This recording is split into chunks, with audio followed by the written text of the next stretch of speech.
Hello guys, hello all of you. Question answer series में हम chapter 3 कर रहे हैं, जिसका 3rd क्वेश्चन हम कर रहे थे। इस 3rd क्वेश्चन का कुछ पार्ट आपका बचा हुआ है, जिसे हम इस वीडियो में कवर करेंगे, और इसका जो बचा हुआ क्वेश्चन है उसे भी हम इस वीडियो में कवर करने वाले हैं। ये आपका इग्नू PA का है और ESO 16 आपका सब्जेक्ट कोड है। भारत में सामाजिक समस्याएं, सोशल प्रॉब्लम इन इंडिया। ठीक है, चलिए इसके बचा हुआ जो भी पोर्शन है इसे हम इस वीडियो में आज कवर कर लेते हैं, तो आपका ये वाला चैप्टर कंप्लीट हो जाएगा। ठीक है, थर्ड क्वेश्चन हम इसका कर रहे थे, ये वाला चल रहा था आपका क्वेश्चन। ठीक है, इसका थोड़ा सा पार्ट बचा हुआ था, उसे हम यहाँ कवर करेंगे। देखिए यहाँ तक हम कवर कर चुके थे। ठीक है, समाज सुधारकों ने किस तरह से कार्य किया है हमारे देश में। चलिए 19वीं शताब्दी में, जब 19वीं शताब्दी का स्टार्टिंग हुआ तो 19वीं शताब्दी में 4 प्रमुख सुधार आंदोलन चलाए गए। ठीक है, चीजों को सुधारने के लिए। ये आपने पहले भी सुन रखा होगा। पहला था राजा राम मोहन रॉय के नेतृत्व में चलाया गया ब्रह्म समाज आंदोलन। ठीक है, ब्रह्म समाज आंदोलन जो था किसके नेतृत्व में चलाया गया था? राजा राम मोहन रॉय के नेतृत्व में। नेक्स्ट है स्वामी दयानंद सरस्वती द्वारा प्रतिपादित आर्य समाज। ठीक है, आर्य समाज किसके नेतृत्व में चलाया गया था? स्वामी दयानंद सरस्वती के नेतृत्व में। नेक्स्ट थर्ड है महादेव गोविंद रनाडे द्वारा चलाया गया प्रार्थना समाज। ठीक है, इन्होंने प्रार्थना समाज की स्टार्टिंग की थी महादेव गोविंद रनाडे ने। ठीक है, रामकृष्ण परमहंस की प्रेरणा से स्वामी विवेकानंद द्वारा चलाया गया रामकृष्ण मिशन।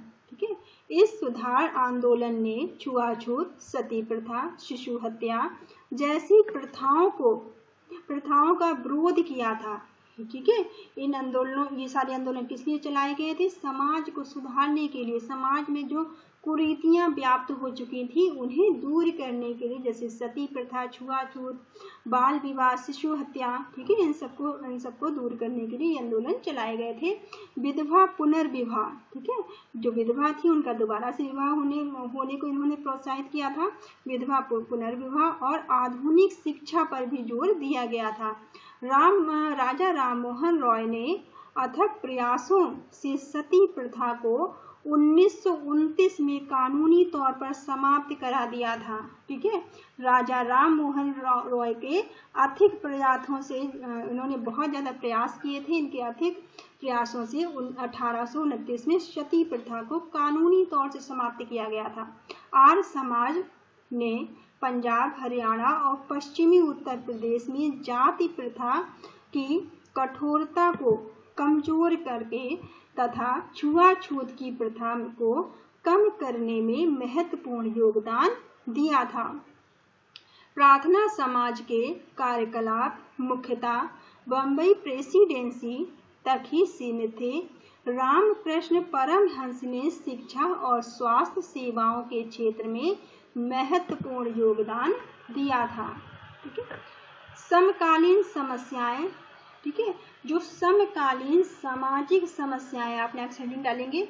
समकालीन भारत में बहुत सी सामाजिक समस्याएं हैं। ठीक है, समकालीन जो है भारत में बहुत सारी सामाजिक समस्याएं हैं।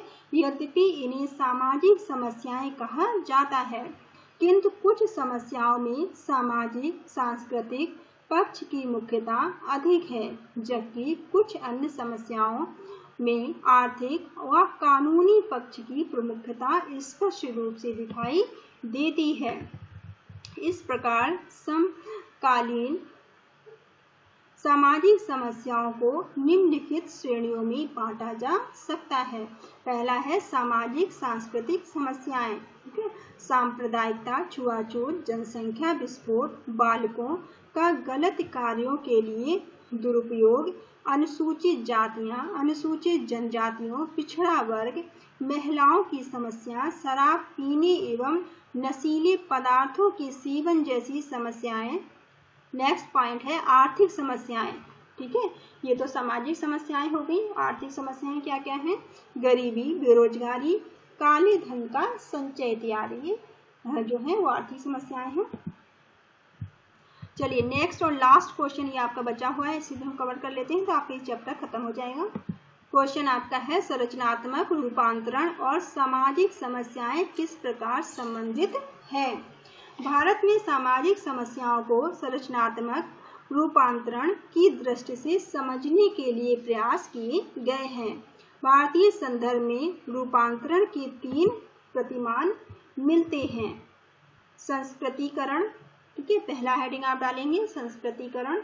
यह एक ऐसी प्रक्रिया है जिसके द्वारा परंपरागत संस्करण में निम्न जातियों ने या तो अपने साहस से अथवा ऊंची जातियों के रीति रिवाजों और धार्मिक कर्मकांडों का अनुसरण करके गतिशीलता प्राप्त की है। यह एक सांस्कृतिक पहलू है, किंतु संस्कृतिकरण की प्रक्रिया के द्वारा सामाजिक उत्थान के परिणाम स्वरूप सामाजिक परिस्थिति और उधर गतिशीलता के कारण व्यवसाय में हुआ परिवर्तन सांस्कृतिकरण को एक संरचनात्मक प्रक्रिया भी बताता है। नेक्स्ट हेडिंग है पश्चिमीकरण, ठीक है। पश्चिमीकरण, आप सारी हेडिंग को हाईलाइट करके अच्छे से डालेंगे। यूरोपीय देशों के संपर्क से रूपांतरण की दूसरी प्रक्रिया की शुरुआत हुई है। इसे पश्चिमीकरण के नाम से भी जाना जाता है। इस प्रक्रिया की विशेषता है पश्चिमी प्रतिमानों पर आधारित प्रशासन, कानूनी और अंग्रेजी माध्यम से शिक्षा, भारत में पश्चात जीवन शैली के प्रभाव के अंतर्गत शिक्षित और नगरीय भारतीयों के एक वर्ग ने पश्चिमी शैली की वेशभूषा, खान पान, बोलचाल और व्यवहार अपनाया है, ठीक है। हमारे भारत का एक ऐसा तबका भी है, जहाँ एक ऐसा वर्ग भी है जिन्होंने पूरी तरह से पश्चिमी रहन सहन, वेशभूषा, खान पान, बोलचाल को अपना लिया है। पश्चिमी के अनुकरण के कारण लोकतंत्र, औद्योगिकरण और पूंजीवाद के मूल्यों की जड़ें भी भारतीय समाज में गहरी हुई हैं। इस तरह पश्चिमीकरण का सांस्कृतिक के साथ साथ संरचनात्मक पक्ष भी है। पश्चिमीकरण आधुनिक शिक्षा, अर्थव्यवस्था और उद्योगों से जुड़े आधुनिक व्यवसायों से विकास, औपनिवेशिक प्रशासन की आवश्यकताओं की पूर्ति के लिए नगरों का उदय तथा पश्चिमी शिक्षा के फलस्वरूप शिक्षित नगरीय मध्यम वर्ग आवश्यकताओं की पूर्ति के लिए नगरों का उदय तथा पश्चिमी शिक्षा के फलस्वरूप शिक्षित नगरीय मध्यम वर्ग का उदय, प्रशासन, न्याय व्यवस्था तथा समाचार पत्रों आदि जैसे पहलू हैं। इस तरह की चीजें भी उत्पन्न हुई हैं, जिसके आधार पर कहा जा सकता है कि पश्चिमीकरण का संरचनात्मक पहलू भी है। आधुनिकीकरण और पश्चिमीकरण का भारतीय संदर्भ में एक दूसरे से परस्पर घनिष्ठ संबंध है।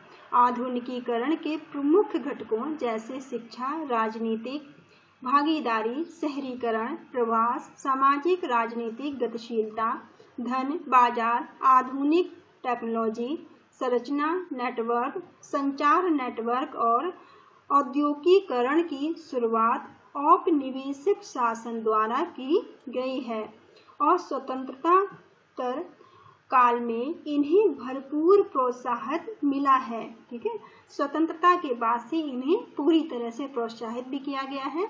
स्वतंत्र भारत ने एक आधुनिक संविधान अपनाया है और पंथ निरपेक्ष लोकतांत्रिक राज्य की स्थापना भी की है तथा योजनाबद्ध सामाजिक आर्थिक विकास, लोकतांत्रिक विकेंद्रीकरण की नीति और कमजोर वर्ग के लिए अलग सुरक्षात्मक नीति भी अपनाई है, ठीक है। तो ये 3rd चैप्टर आपका यहाँ पे खत्म होता है। आई होप आपको समझ में आया होगा। Thank you all of you. Thank you for watching.